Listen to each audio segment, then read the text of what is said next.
Saludos a cada uno de ustedes. Una vez más nos volvemos a encontrar. Y gracias a Dios porque nos da la oportunidad de poder escuchar y poder aprender del mensaje de su palabra. Uno de los retos más grandes que yo creo que nosotros tenemos como cristianos, no solamente es el de estudiar y el de meditar en su palabra, pero sino llevarla a cabo, aplicarla en nuestras vidas. Y vamos a pedirle a Dios, ¿verdad?, que nos ayude, que nos permita, mis hermanos, a cada uno de nosotros ser hacedores de su palabra. Y tal vez aquellos de ustedes que no han hecho una decisión por seguir al Señor Jesucristo, que su palabra pueda abrir sus mentes, sus corazones, y puedan ustedes tomar una decisión en seguir adelante. Bueno, vamos a concluir con el tema que empezamos hace muchas semanas sobre el libro a los Colosenses. El tema, si ustedes recuerdan, es la supremacía y la preeminencia de Cristo en toda la creación.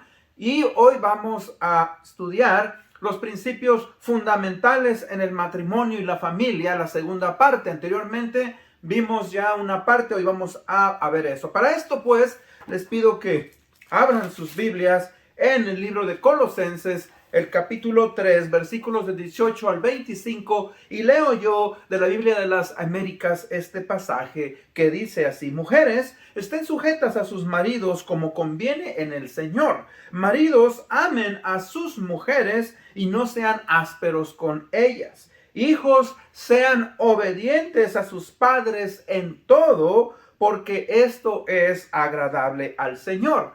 Padres, no exasperen a sus hijos para que no se desalienten. Siervos, obedezcan en todo a sus amos en la tierra, no para ser vistos como los que quieren agradar a los hombres, sino con sinceridad de corazón, temiendo al Señor.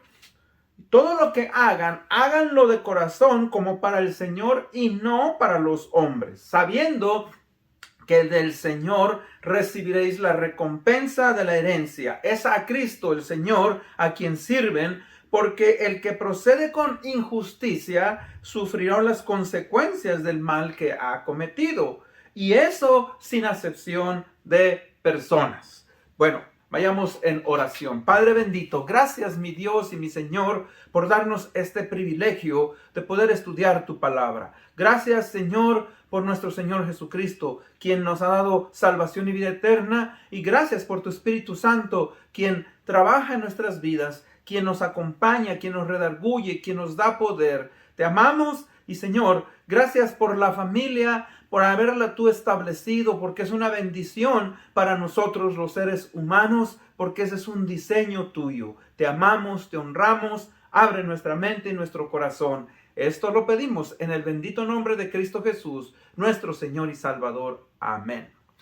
Bueno, mis hermanos, este es un tema muy importante. Hemos estado hablando sobre los fundamentos en el matrimonio y la familia. En el estudio anterior hablamos ya, ¿verdad?, sobre la importancia de la sujeción de las mujeres al esposo en el matrimonio y el hombre amar y no ser áspero con su esposa. Hoy vamos a ver las otras tres partes de este pasaje que hemos estado estudiando. Ahora, como hemos visto, la familia fue creada por Dios y es la base de la sociedad. Y es muy importante que todos nosotros pongamos una atención especial en lo que Dios dice acerca de la familia y lo que concierne, ¿verdad?, al matrimonio. Es esencial, muy importante. ¿Por qué? Porque al Dios haber diseñado a la familia,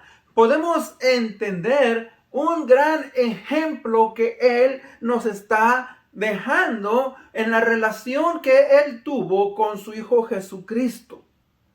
Podemos nosotros aprender y poder amar y educar a nuestros hijos como Él también lo hace con nosotros, sus hijos.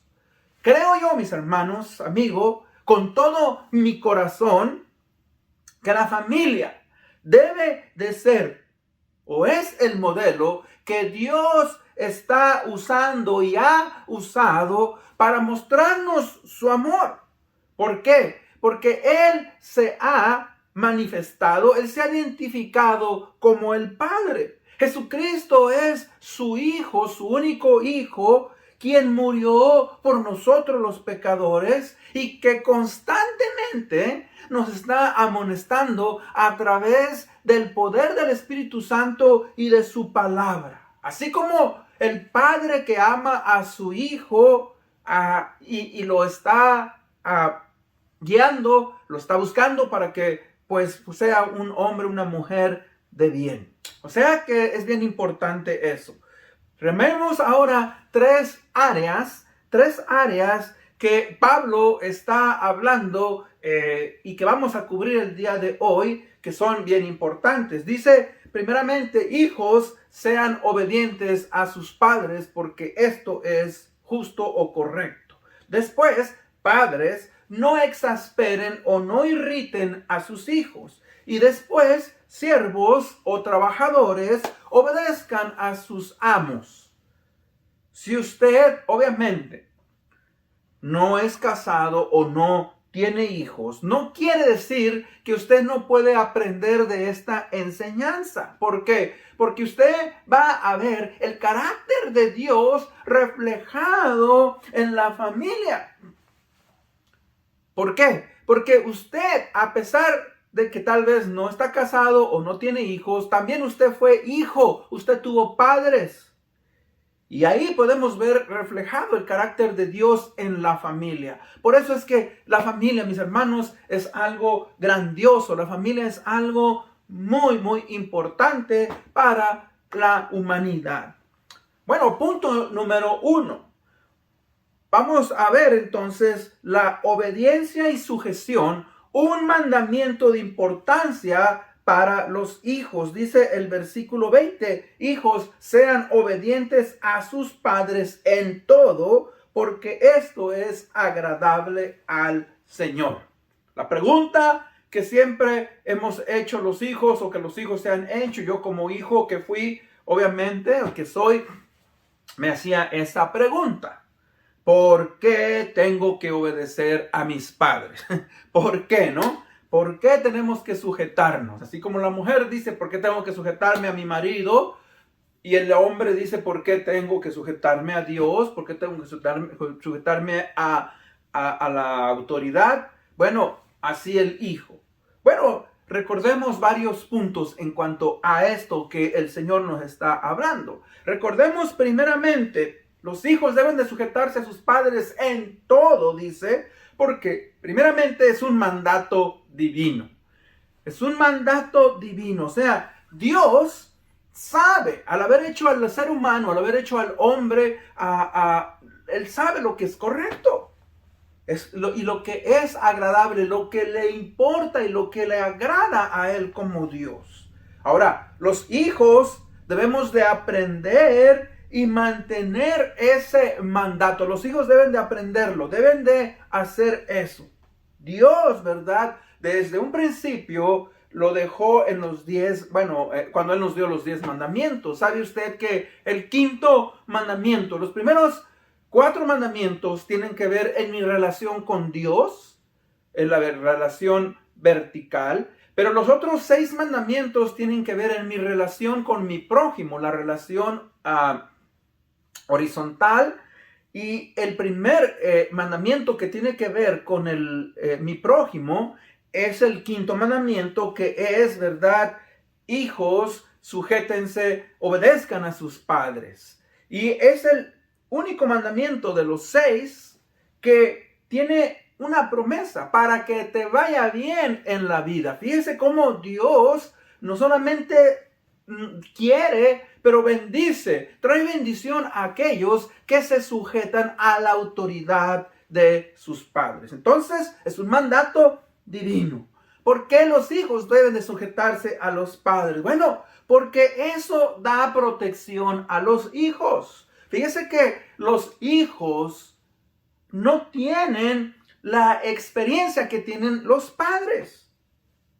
Aunque obviamente, ¿verdad? Los hijos a veces creen que saben mucho, obviamente no tienen experiencia. Eso me pasó a mí. Cuando yo vine a la adolescencia, pues yo me creía muy sabio. Y mi madre o mi padre me llamaban la atención. Mi mamá, sobre todo, cuando quería yo salir y yo ya sabía, ¿no? Lo clásico, doblas los ojos y tu madre o tu padre te van a decir algo y tú otra vez con la misma canción, otra vez con lo mismo. Bueno, eso es la soberbia que existe en nosotros como seres humanos, pero no alcanzamos a ver que nuestros padres quieren, ¿verdad?, protegernos, y por eso es importante la obediencia, la protección. ¿De qué nos quieren proteger los padres a los hijos? Bueno, de las malas influencias, la mala cultura que hay en el mundo. Fíjese, aún de los propios engaños que uno como persona y en nuestra necedad y en nuestra mala comportamiento y en nuestra inexperiencia nosotros pues tenemos. Otra de las razones por las cuales debemos de obedecer a nuestros padres es para guiar a nuestros hijos a que tomen buenas decisiones en la vida. Todo padre, madre que ama a sus hijos quiere dirigir a sus hijos a que sean buenos hombres, buenas mujeres en la vida. Eso es claro, ¿no es cierto? Todo padre que es sensato quiere tener buenos hijos, quiere que sus hijos sean hombres y mujeres de bien. Y no solamente eso, mis hermanos, al tomar buenas decisiones, que sufra uno menos por los errores que cometemos en la vida. Todos nosotros como seres humanos vamos a cometer errores, ¿no es cierto? Hemos cometido errores. Yo cometí errores garrafales en mi vida. Y ¿cuántas veces no recordé los consejos de mi madre, de mi padre, o de mis tíos, o de otras personas adultas? Fíjese, pero uno en su necedad, tristemente, no hace caso, uno se cree sabio, uno se cree muy independiente. Pero ellos quieren que nos sujetemos para guiarnos a que tomemos muy buenas decisiones. Otra, fíjese que hay una ley. La ley es que Dios ha establecido en el universo, como la ley de la causa y el efecto, la ley de la gravedad. Hay muchas leyes que Dios ha establecido, la ley de diseño, la ley de la autoridad, etc. Pero hay una ley aquí que también Dios quiere que nosotros cumplamos. Se llama la ley de la obediencia. La ley de la obediencia, fíjese que la podemos ver en el universo. O sea, esta ley de la obediencia usted la puede ver, por ejemplo, en las estrellas. Usted la puede ver en los planetas. Usted puede ver las estaciones, aún las corporaciones y el mundo. Si usted observa, todo lo anterior tiene una guía, se sujeta y sigue las instrucciones para el bien de aquello a lo que pertenece. Como decía yo, las estaciones, por ejemplo. Ya sabemos que hay el invierno, después viene la primavera, después viene el verano, después viene el otoño, y es un ciclo. Pero fíjese cómo nosotros sabemos eso y hacemos planes conforme a eso. Vemos las estrellas y los planetas y cómo los planetas están moviéndose, cómo el sistema solar tiene un orden. Todo eso es para su bien de todos aquellos que pues son parte de ese sistema, y lo mismo es para nosotros como la familia. ¿Sabe usted que nadie, ninguna persona está sin sujeción? Uno se sujeta ya sea a lo bueno o a lo malo. Definitivamente. Y la palabra de Dios lo dice. Mire, Romanos 6:17 dice: pero gracias a Dios que aunque antes erais esclavos del pecado, ya habéis sometido de corazón a la enseñanza que os fue transmitida. Fíjese que nos dice que antes éramos sujetos a la esclavitud del pecado. Pero cuando vinimos a Cristo, dice, ahora os habéis sujetado de corazón a la enseñanza o las doctrinas que nos han transmitido a través de su palabra. O sea, que aquí todo el mundo, quiera o no, ¿verdad?, está sujeto. Aquel que dice, a mí nadie me manda, yo hago lo que yo quiero. ¿Sabes qué? Estás sujeto a tu soberbia. Estás sujeto y tu soberbia te controla. Y tu soberbia, ¿verdad?, es la que te manda.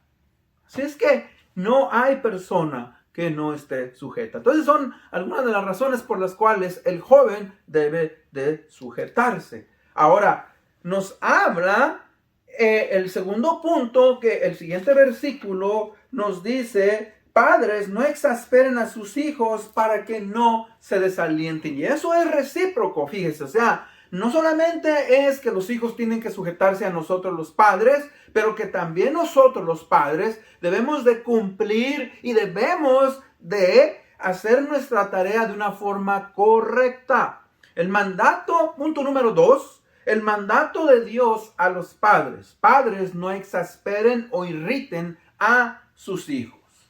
O sea que nosotros como padres tenemos una lucha en contra de nuestros hijos para enseñarles aquello que va en contra de su naturaleza pecadora, sus malos hábitos. O sea, el ser humano siempre está luchando en contra de su naturaleza pecadora.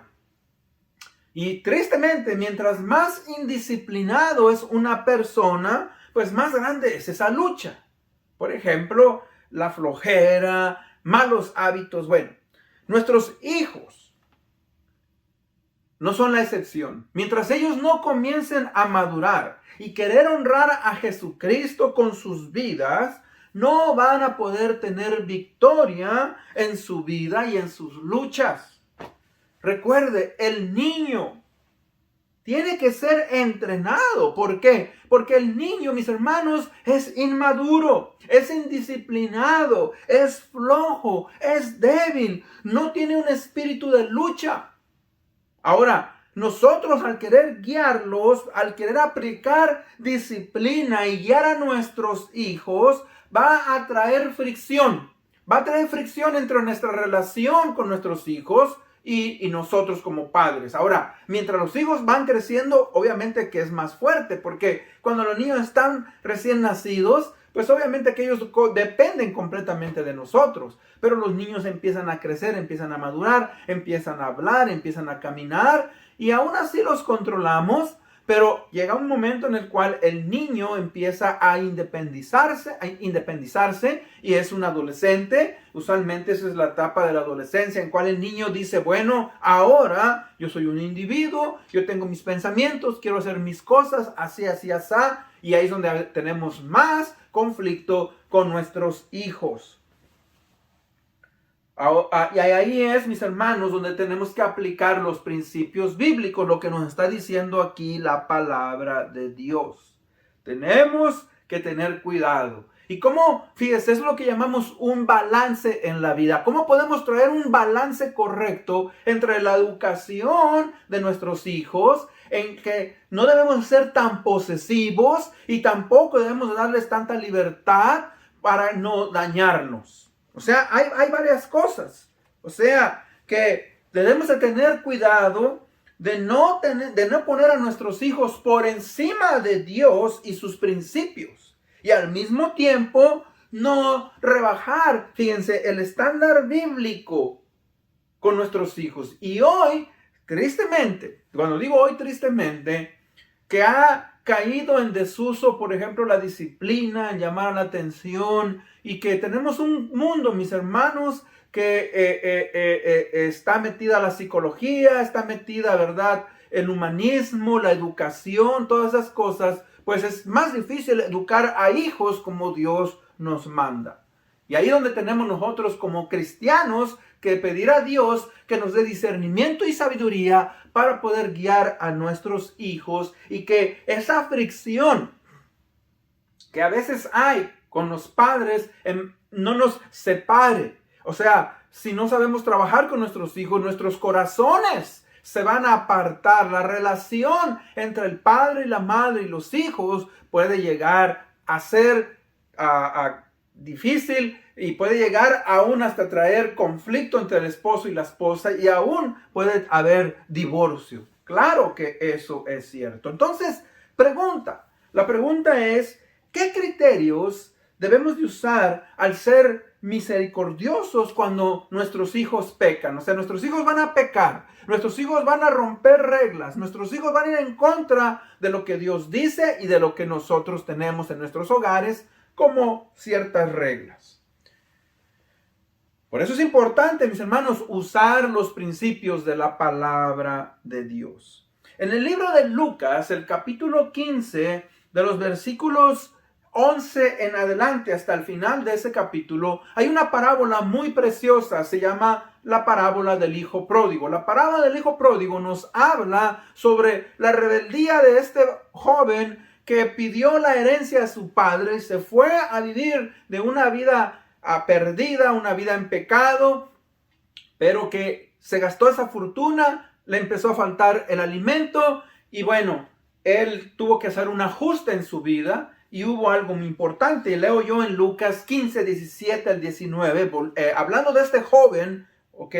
Y dice así, y volviendo en sí dijo, ¿cuántos jornaleros en casa de mi padre tienen abundancia de pan? Y aquí yo padezco hambre. Me levantaré e iré a mi padre y le diré, Padre, he pecado contra el cielo y contra ti. Ya no soy digno de ser llamado tu hijo. Hazme como uno de tus jornaleros. ¿Ok? Aquí vamos a darle una aplicación. Fíjense, es una historia, es una parábola, pero que tiene mucha enseñanza. Esta parábola, en cierta manera, nos está hablando de que el hombre quiere independencia de Dios. El hombre no quiere nada de Dios, pero que en este caso este individuo entiende su pecado y que él se arrepiente y vuelve nuevamente a su hogar, vuelve a una relación con Dios y nosotros podemos darle una aplicación de la misma manera. O sea, fíjese que aquí podemos ver cómo podemos nosotros tratar con nuestros hijos cuando nuestros hijos están en rebeldía, cuando nuestros hijos están difíciles. Bueno, primeramente, fíjese que cuando los criterios que tenemos que ayudar nosotros a poder relacionarnos con nuestros hijos, vemos que primeramente el hijo pródigo regresa arrepentido de su pecado. Nosotros, ¿verdad? Al aplicar misericordia a nuestros hijos, debemos de ver siempre arrepentimiento de sus acciones. ¿Por qué? Porque fíjese que este muchacho entiende, dice, entró en razón. Él sabía que había pecado en contra de Dios, en contra de su padre, en contra de su familia. Y fíjese que tenemos que tener cuidado porque nuestros hijos muchas veces van a aparentar el arrepentirse, lo que llamamos un pseudo arrepentimiento, o sea, un arrepentimiento por conveniencia, para no ser castigados, para ellos salirse con la suya. ¿Por qué? Porque no entendieron su desobediencia y su pecado. Así es que nosotros tenemos que ver el corazón y aprender a ver el corazón de nuestros hijos, que ellos obviamente estén arrepentidos. Fíjese, analizar su verdadera motivación y corregirlos y seguir confrontando a nuestros hijos. Yo soy de los que pienso que un hijo es hijo tuyo hasta el día en que tú mueres o ellos dejan de estar en este mundo. Uno tiene la preocupación por los hijos. Otra cosa, ¿verdad? Fíjese que los hijos tienen que también, mis hermanos, cuando ellos, mis hermanos, expresan dolor por su pecado. Fíjese que eso, obviamente, tenemos que entender eso. Ahí cuando nosotros tenemos que bajar el puente con nuestros hijos, en la relación con nuestros hijos. Dice que no exasperemos a nuestros hijos. Nuestros hijos tienen cierto comportamiento. Nuestros hijos, conforme van creciendo, obviamente les vamos dando más libertades, pero también responsabilidades. Eso es algo esencial, recuerde usted. Responsabilidad. Cuando un muchacho quiere ciertas libertades, también tiene que entender que hay ciertas responsabilidades. Ahora, cuando nuestros hijos caen en pecado, cuando nuestros hijos están en rebeldía, debemos de ver el dolor en nuestros hijos. El hijo pródigo expresó dolor por su pecado. Y fíjense que una de las características de una persona que ha sido quebrantado, que ha quebrantado ciertos principios importantes en la vida y que expresa arrepentimiento, debe de expresar dolor por aquello que él ha hecho en contra de sus padres, de su familia, de la comunidad, etcétera, etcétera. O sea, tenemos que llevar a nuestros hijos a que ellos expresen dolor por aquellas malas acciones que han hecho. Pero también nosotros, fíjese, tenemos que aprender a perdonar a nuestros hijos. Importante, porque muchas veces guardamos rencor en contra de nuestros hijos. No queremos, ¿verdad?, relacionarnos por eventos del pasado. Y ahí donde hay exasperación, donde hay irritación. Si hay alguien que debe de aprender a perdonar a sus hijos, obviamente somos los padres. Dice que el hijo pródigo reconoció haber ofendido primeramente a Dios y después a sus padres. Y sabe que eso es algo también importante. Cuando nuestros hijos pecan, debemos llevarlos a que pidan perdón a Dios. Este hombre dijo: he pecado contra el cielo, dando a entender que Dios está en el cielo, y he pecado en contra de mi Padre. Y es algo, mis hermanos, que nosotros debemos de llevarlos a buscar un verdadero arrepentimiento, el ver que han ofendido, el a veces ellos confesar delante de la familia que han hecho cosas incorrectas. O sea que ellos quieren ganarse muchas veces el perdón de los padres, pero su actitud hacia Dios no ha cambiado. Y eso, fíjese, el padre y la madre podemos perdonar a los hijos, pero es importante que nuestros hijos también entiendan que han ofendido a Dios y que tienen que arrepentirse con Dios primeramente. Recuerde, este mensaje, esta carta que el apóstol Pablo escribe a los colosenses es para los cristianos. Ahora, eso no quiere decir que usted no puede aprender si usted no es cristiano o cristiana. Claro que puede aprender. Por eso es importante llevar a los hijos a reconocer sus faltas delante de Dios. A Dios primeramente ofrendemos y después a nosotros los padres. Fíjese que en Salmo 51:4, cuando David pecó contra Dios, él reconoce y le dice: contra ti solo he pecado. He hecho lo malo delante de tus ojos, para que seas reconocido justo en tu palabra y tenido por puro en tu juicio. Claro que David había cometido pecado en contra de su prójimo, había mandado a matar a la mujer al esposo de la mujer que cometió pecado, pero fíjese que él reconoció que había violado esas leyes que Dios había dado, que Dios había instituido. El hijo pródigo, fíjese, igual, no demandó derechos.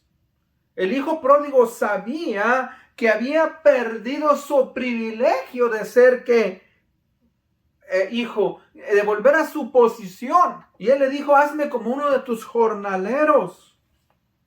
Pero ¿sabe qué? Él estaba humillado. Y eso es algo que también nosotros, mis hermanos, debemos de poner atención. Nuestros hijos, cuando fallan, cuando cometen errores, van a perder ciertos privilegios, ¿no es cierto? Pierden privilegios.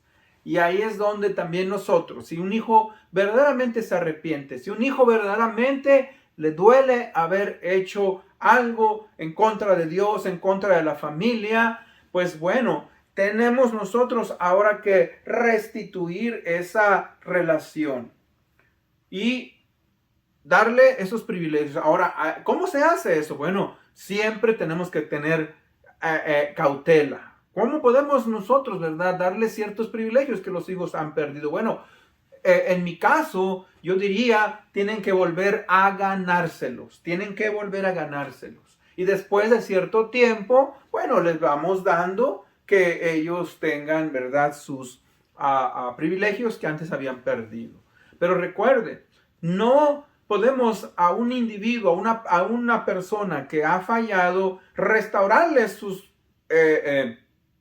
privilegios inmediatamente. No, tiene que probar arrepentimiento, tiene que expresar dolor, etcétera, etcétera. Porque si se los damos muy pronto, obviamente que lo podemos dañar. Y al mismo tiempo, hermanos, si nosotros no lo hacemos a su debido tiempo, pues nuestros hijos van a exasperarse, van a irritarse, y tenemos nosotros que, como siempre, traer ese balance a través de lo que la palabra de Dios nos dice. Y por último, en este segundo punto, el hijo pródigo reflejó un cambio de vida. O sea, el hijo estaba arrepentido de sus acciones, volvió al lugar donde él tenía que comenzar, fíjense. No mandó una carta, no mandó a un amigo, a un mensajero, no le mandó un correo electrónico, un mensaje de texto. No, él vino y enfrentó a su padre cara a cara. Estuvo dispuesto a enfrentar las consecuencias de su pecado y, fíjese, estuvo dispuesto a decirle a su padre: hazme como uno de tus jornaleros. Esta es una historia, obviamente, pero yo creo, yo creo que es lo mismo. Yo creo que también, ¿verdad? Nuestros hijos, cuando fallan, deben de reflejar un cambio de vida. Deben de reflejar un cambio de vida. Vivimos, hermanos, tiempos difíciles. Vivimos tiempos en los cuales nuestros hijos se les da la facilidad de pecar con más facilidad, tristemente, en nuestros días. Y ahí es donde nosotros, mis hermanos, como padres, oramos, pedimos e intercedemos a Dios día a día. Una de las cosas que debemos hacer como padres es pedirle a Dios por cada uno de nuestros hijos, individualmente, sean casados, sean solteros, que ellos, mis hermanos, sean hombres y mujeres que quieran honrar al Señor Jesucristo. Y el tercer punto, ¿verdad? Ahí dice en el versículo 22, siervos, obedezcan en todo a sus amos en la tierra, no para ser vistos como los que quieren agradar a los hombres, sino con sinceridad de corazón, temiendo al Señor. Ahora, en los tiempos del apóstol Pablo, cuando él escribe esta carta a los colosenses, se dice que en el imperio romano había millones de esclavos en todo el territorio conquistado. Recuerde, los romanos, mis hermanos, reinaron por casi un milenio, ¿ok? Y llegaron a controlar partes de Europa hasta Inglaterra, etcétera, ¿verdad? Toda la región del Mediterráneo, partes de África, Asia. O sea, el imperio fue muy grande y existieron millones de esclavos en esos tiempos. Ahora, cuando Pablo está escribiendo este pasaje, obviamente se refiere a dos tipos de personas: a cristianos, tanto esclavos, o sea, personas que habían sido comprados como esclavos y que habían venido a ser cristianos, como aquellos que trabajaban para ciertos amos sin ser esclavos. Recuerden, en aquellos tiempos había a muchas personas ricas que contrataban personas para que trabajaran en sus haciendas, etcétera, etcétera. Ahora, Pablo pues quiere hacer un énfasis en que aquella persona que conoce al Señor Jesucristo sea diligente en su trabajo y responsable en aquello que se le asigne. Hoy no tenemos esclavos, pero eso no quiere decir, ¿verdad?, que nosotros los trabajadores, aquellos que trabajamos en cualquier tipo de trabajo, ¿verdad?, tengamos a nuestros jefes en una posición digna y que nos sujetemos a su autoridad. O sea que hoy también es nuestro deber de ser buenos trabajadores y estar sujetos a nuestros jefes, aún por muy difíciles que estos sean. Sinceramente, usted tal vez tiene un jefe que es difícil y tal vez tenga un jefe que sea fácil, pero aquí nos está diciendo que debemos de hacerlo de esa manera. Ahora nos da la motivación en el versículo 23. Dice, todo lo que hagan, háganlo de corazón como para el Señor y no para los hombres, sabiendo que del Señor recibirán la recompensa de la herencia. Es a Cristo, al Señor, a quien sirven. O sea, fíjese que nuestra actitud determina mucho cuándo vamos a hacer las cosas. Él está hablando, todo lo que hagan, sea sujeción al marido, sea amar a la esposa y a los hijos, sea sujetarme a mis padres, sea el amar a mis hijos, o sea mi trabajo como obrero o lo que sea, debo de hacerlo porque quiero agradar al Señor Jesucristo. Y esa motivación va a determinar mucho la manera en que usted y yo vamos a vivir la vida cristiana. En conclusión, fíjese que la familia, mis hermanos, como he dicho, es el invento de Dios excelente y debemos de tenerla en estima. Cada individuo, cada persona, el padre, el esposo, la esposa, los hijos, debemos de tener en mente que somos parte intrínseca del plan de Dios y que Dios quiere que cada uno de nosotros llevemos adelante nuestra función como Él lo ha dejado, como Él quiere. Eso es agradable al Señor. La familia, pues, mis hermanos, debe de aprender a funcionar en armonía para que Dios pueda traer bendición, y no solamente bendición a la familia, sino que la familia, mis hermanos, sea de testimonio a una comunidad, a un mundo que obviamente necesita ver ejemplos de familias que honran al Señor Jesucristo y que sean de ejemplo en nuestros días. Y con eso en mente, vamos a ir en oración. Oremos. Señor y Padre bendito que estás en los cielos, gracias por este tiempo, esta oportunidad que nos has dado de haber estudiado este libro a los Colosenses. Gracias porque sabemos que nuestro Señor Jesucristo tiene la preeminencia, tiene, Señor, todo el poder y que Él ha creado todo y que en Él estamos completos. Gracias, Padre. Permítenos aplicar estas enseñanzas en nuestras vidas, ser de bendición a nuestra familia, a nuestra iglesia, a nuestra comunidad a través de la familia. Te amamos y te agradecemos por este privilegio de darnos y poder estudiar tu palabra. En el nombre de Cristo Jesús pedimos esto. Amén. Nuevamente les agradezco por haberme acompañado. Dios les bendiga. Nos vemos hasta la próxima.